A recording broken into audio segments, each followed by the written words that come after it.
और आपको इस कानून का विरोध करने की सबसे बड़ी आवश्यकता है, मैंने आपसे कहा कि आपको टैक्स भरना है, ये समस्या नहीं है, समस्या दूसरी है। आपकी ग्रॉस इनकम और नेट इनकम दोनों टैक्सेबल हो गई है और सरकार की नजर में है।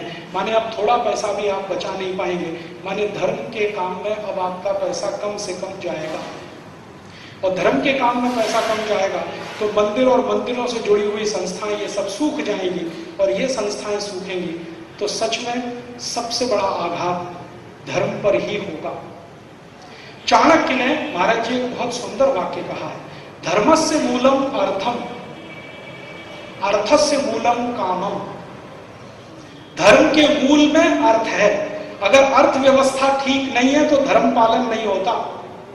भूखे लोग मंदिर नहीं बनाते और भूखे लोग भजन भी नहीं करते।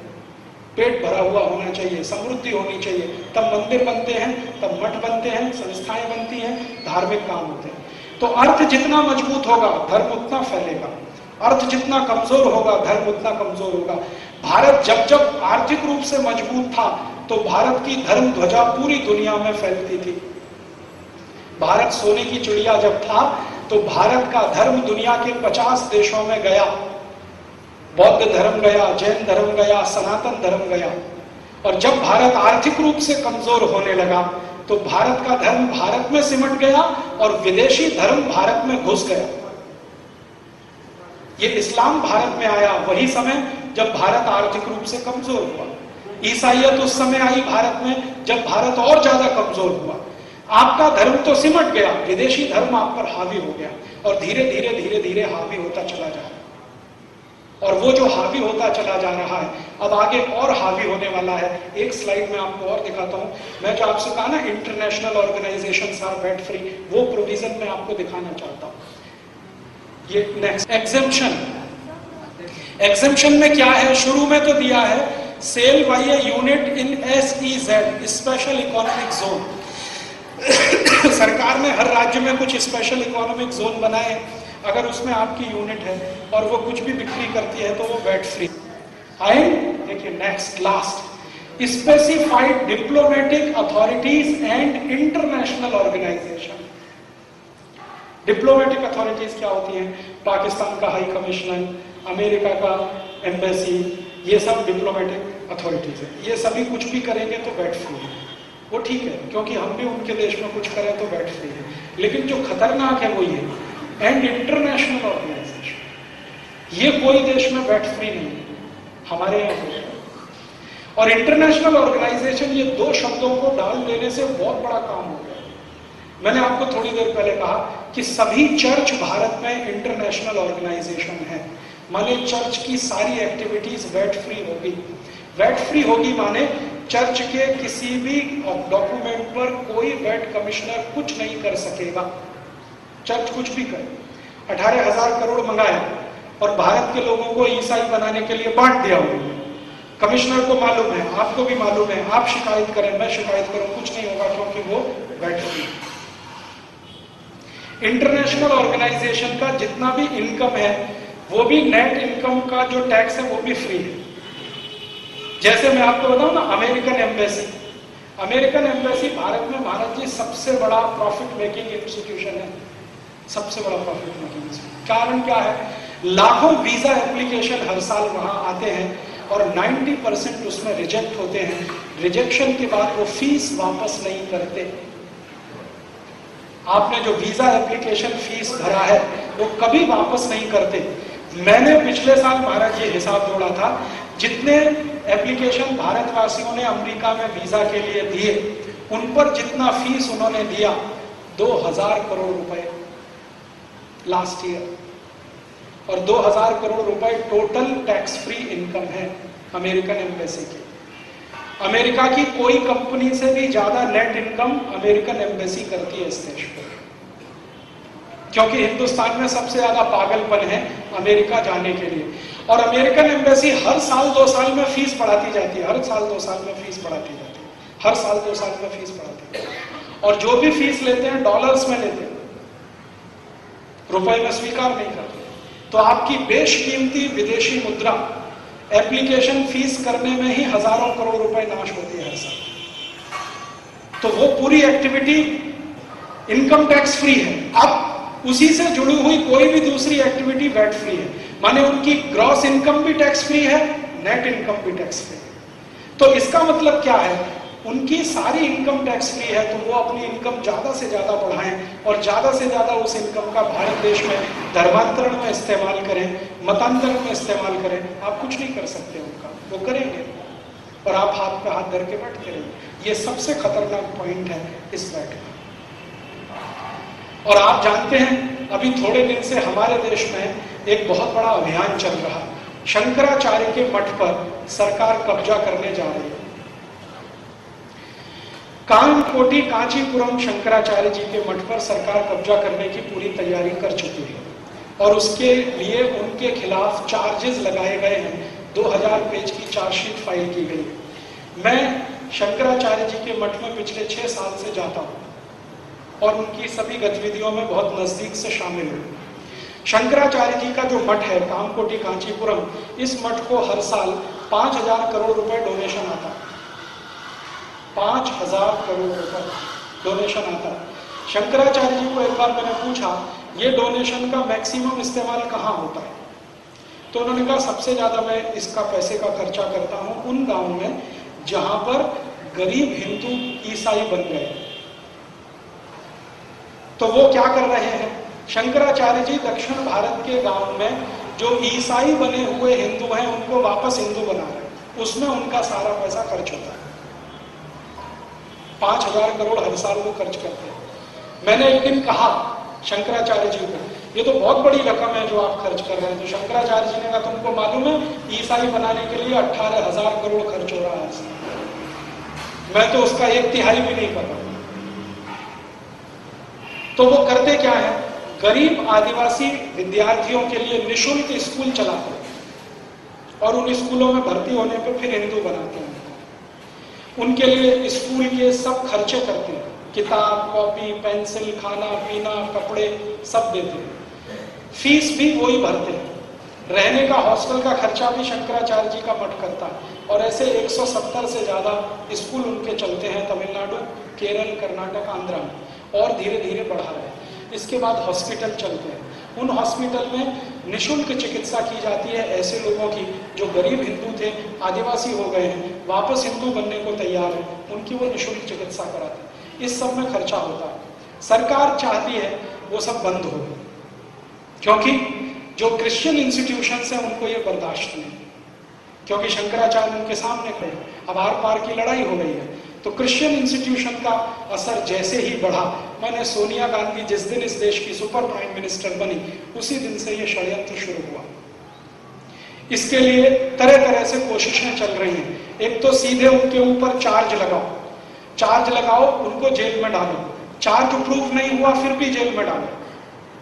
और जिनके ऊपर चार्ज प्रूफ हो गए हैं उनको कैबिनेट मिनिस्टर बना के बिठा लो। शिबू सोरेन 78 मर्डर किए हैं शिबू सोरेन ने, जिंदा जला दिया। 78 मुसलमानों को शिबू सोरेन ने जिंदा जला दिया झारखंड में। सबूत है, अपराध सिद्ध हुआ है, चार्ज प्रूफ हुए हैं, लेकिन आज तक वो छूटा हुआ है क्योंकि सरकार में मंत्री बन के बैठे। और अगर सरकार उसको अरेस्ट करे तो केंद्र की सरकार गिरे। तो शिबू सोरेन को मंत्री बनाओ, उसको सुरक्षा दो, और शंकराचार्य जिनका अपराध अभी सिद्ध नहीं हुआ उनको जेल में भेजो और पूरे देश में बदनामी कराओ। टीवी चैनलों को पैसा दे दे के खबर छपवाओ। और टीवी चैनल जो अमेरिका से संचालित हैं, जैसे स्टार न्यूज, पूरी तरह से अमेरिकन टीवी चैनल, 3 महीने उसने शंकराचार्य के खिलाफ विश्व वमन किया। सत्य उसके विपरीत है। शंकराचार्य के ऊपर एक भी आरोप सिद्ध नहीं होगा जब सुप्रीम कोर्ट में मामला जाएगा। सुप्रीम कोर्ट ने भी ऑर्डर दिया है कि तमिलनाडु में कोई निष्पक्ष न्याय नहीं मिलेगा, इसलिए सारे मामले कर्नाटक में ट्रांसफर किए जाएं। उसी दिन जयललिता परेशान हो गई क्योंकि उसे मालूम है दूसरी किसी अदालत में सिद्ध नहीं होगा। एक दिन सुप्रीम कोर्ट में शंकराचार्य जी का बेल एप्लीकेशन गया, उसी दिन स्वीकार हो गया। और हाई कोर्ट ने बेल एप्लीकेशन स्वीकार नहीं किया क्योंकि हाई कोर्ट जयललिता के कंट्रोल में है। जयललिता सोनिया गांधी के कंट्रोल में है, सोनिया गांधी चर्च के कंट्रोल में है। और आप याद रखिए इस बात को, कभी भूलिए मत, अभी थोड़े दिन पहले पोप मर गया, पोप जॉन पॉल। हमारे देश में 3 दिन का राष्ट्रीय अवकाश हो गया।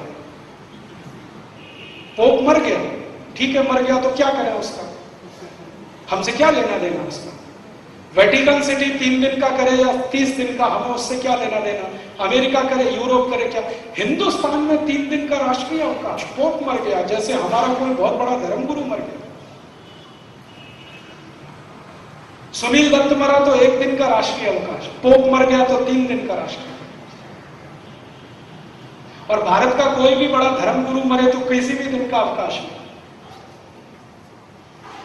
और उससे भी ज्यादा खराब बात है, पोप जो मर गया ना, हमारे देश में देखिए क्रिश्चियन इंस्टीट्यूशंस कैसे काम करते हैं। पोप ने मदर टेरेसा को संत की उपाधि दिया। आपको मालूम आधार क्या है? आधार यह है कि मदर टेरेसा ने एक बार किसी महिला के शरीर पर हाथ रखा और उस महिला का गर्भाशय का कैंसर ठीक हो गया। मदर टेरेसा में चमत्कारिक शक्ति है, इसलिए वो संत होने के लायक है। ठीक है, अभी ये साइंटिफिक है, ये साइंटिफिक है कि उन्होंने किसी के कंधे पे हाथ रखा और उसका गर्भाशय का कैंसर ठीक हो गया, इसलिए मदर टेरेसा संत होने के लायक है। ये 100% सुपरस्टिशन है, अंधविश्वास है, लेकिन भारत सरकार ने इसके खिलाफ कुछ नहीं किया। ठीक है, अब भारत के कोई साधु संत अगर इस तरह का काम करें तो वो जेल के अंदर, क्योंकि वो अंधविश्वास फैला रहे हैं। कानून ऐसे बनाए जा रहे हैं आपके देश में, कोई क्रिश्चियन करे तो साइंटिफिक है, हिंदू करे वही काम को तो अनसाइंटिफिक हो गया। और महाराष्ट्र में एक संस्था बनाई गई है, अंधश्रद्धा निर्मूलन समिति, वो यही धंधे में लगी रहती है। क्रिश्चियन लोग कुछ भी करें उसको दिखाई नहीं देता, मुसलमान कुछ भी करे दिखाई नहीं देता, हिंदू कुछ भी करे उसके पीछे हाथ धोके पड़े रहते हैं। अंधश्रद्धा निर्मूलन समिति बने। मेरे बहुत सारे दोस्त हैं जो उसमें काम करते हैं, मेरा उनका यही झगड़ा रहता है कि तुमको अंधश्रद्धा हिंदुओं में दिखाई देती है, ईसाइयों में नहीं दिखाई देती। मदर टेरेसा से ज्यादा अंधविश्वासी कौन होगा जो किसी के हाथ रख दे कंधे पर और कैंसर ठीक कर दे? अगर ऐसा होने लगे तो मदर टेरेसा ने पोप जॉन पॉल पे हाथ क्यों नहीं रखा? उनको तो पार्किंसन डिसीज था 20 साल से। पोप जॉन पॉल को तो पार्किंसन था ना 20 साल से। मदर टेरेसा ने क्यों नहीं हाथ रख दिया? पोप जॉन पॉल क्यों नहीं ठीक हो गए? अभी थोड़े दिन पहले एक बेनी हिन नाम का हिंदुस्तान में ईसाई पादरी आया, बेनी हिन। उसका बेंगलोर में बहुत बड़ा फंक्शन हुआ। तो उस फंक्शन में वो तमाशा क्या करता, आपको ईसाई बनने का है, वो संघ परिवार उसमें जाइए, सभा में जाइए, वो भाषण करेगा, 10 लोग खड़े हो जाएंगे, वो बोलेंगे इसका भाषण सुन के मेरा कान ठीक हो गया, इसका भाषण सुन के मेरी आंखों की रोशनी ठीक हो गई, इसने भाषण किया तो मेरे शरीर के सारे खून में कोलेस्ट्रॉल कंटेंट खत्म हो गया, इसका भाषण सुन के तो मुझे हार्ट अटैक आना बंद हो गया। ये बेनी हिन तमाशा करता है। फिर 20 लोग ये सुना देते हैं, सब लोग कहते हैं हाँ हाँ बहुत अच्छा है, तो आप भी ऐसा करो तो आप सब ईसाई हो जाओ। हाँ हाँ हाँ हो जाएंगे, गले में चर्च डाल देते हैं, क्रॉस, ऐसे ये सब तमाशा होता है। बेंगलोर में उसका कार्यक्रम हुआ। ठीक है, हमारे भारत के बहुत सारे संगठनों ने सरकार को पूछा कि ये अगर बेनी हिन कर रहा है तो ये सांप्रदायिकता नहीं है, ये धर्मनिरपेक्षता है क्या? अगर कोई ईसाई ये सब करता है तो धर्मनिरपेक्ष है, कोई हिंदू संगठन करे तो सांप्रदायिक है, ये तुम्हारी डेफिनेशन क्या है? तो कहा गया कि बेनी हिन भारत का मेहमान है। तो हमने कहा कि देखो बेनी हिन ने ये सब तमाशा किया, उसमें पैसे इकट्ठे किए उसने, किसी ने 50 दिए, किसी ने 100। मैंने कहा इनकम टैक्स वालों को कहो कि ये सब भी इनकम पे टैक्स लगे। उन्होंने कहा ये तो टैक्स फ्री इनकम है, क्योंकि चर्च की सारी इनकम टैक्स फ्री, चर्च के नाम पे कलेक्शन किया। अभी अगले साल फिर बेनी हिन आएगा, कुछ भी करेगा, अपने नाम से हिंदुस्तान में कोई धंधा भी करेगा तो वैट नहीं देना है और इनकम टैक्स भी नहीं देना है, क्योंकि वो इंटरनेशनल ऑर्गेनाइजेशन। इस तरह के कानून इस देश में बन रहे हैं और हम खामोशी के साथ अगर इनको सहन कर रहे हैं तो ये हमारी कमजोरी है और हमारी आने वाली पीढ़ी के लिए बहुत बड़ा खतरा है। आज अगर हम खड़े होकर इसका विरोध नहीं करेंगे तो कल कुछ बचेगा नहीं इस देश में, जिसको आप बचाना चाहें।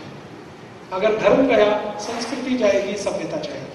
और ये वैल्यू एडेड टैक्स का आक्रमण धर्म के ऊपर है, अर्थ के ऊपर नहीं है। मैं आपसे बार बार कह रहा हूं, क्योंकि अर्थ में क्या होगा, व्यापारी को टैक्स है ना, वो ग्राहक से लेके सरकार को दे देगा, उसमें प्रॉब्लम क्या है? थोड़ा बहुत रिश्वत ज्यादा देनी पड़ेगी, वो भी करेगा। हैरान परेशान तो वो रोज होता है, थोड़ा और ज्यादा हो जाएगा। परेशानी सबसे बड़ी है कि ग्रॉस इनकम भी टैक्सेबल हो गई, अब नेट इनकम भी टैक्सेबल हो गई। सबसे बड़ा खतरनाक बिंदु ये है इसका माने टोटल इनकम सरकार की नजर में है। अब आप कुछ छोड़ नहीं सकते, छुपा नहीं सकते, बचा नहीं सकते। माने डोनेशन के लिए अब आपके पास पैसे नहीं बचेंगे, माने डोनेशन अब लगातार कम होंगे, तो धर्म का काम कम होता जाएगा, मंदिर बनने कम होंगे, मठ बनने कम होंगे, धार्मिक गतिविधि कम हो जाएगी। महाराज जी कहेंगे पैसा लाओ, आप कहोगे है ही नहीं, सरकार ने ले लिया टैक्स में, कहां से दें आप? महाराज जी चाहते हैं जैन स्कूल बने, आप कहेंगे पैसे ही नहीं है, जैन स्कूल बनेंगे कैसे? तो इसलिए आपको इसका विरोध करना बहुत आवश्यक है।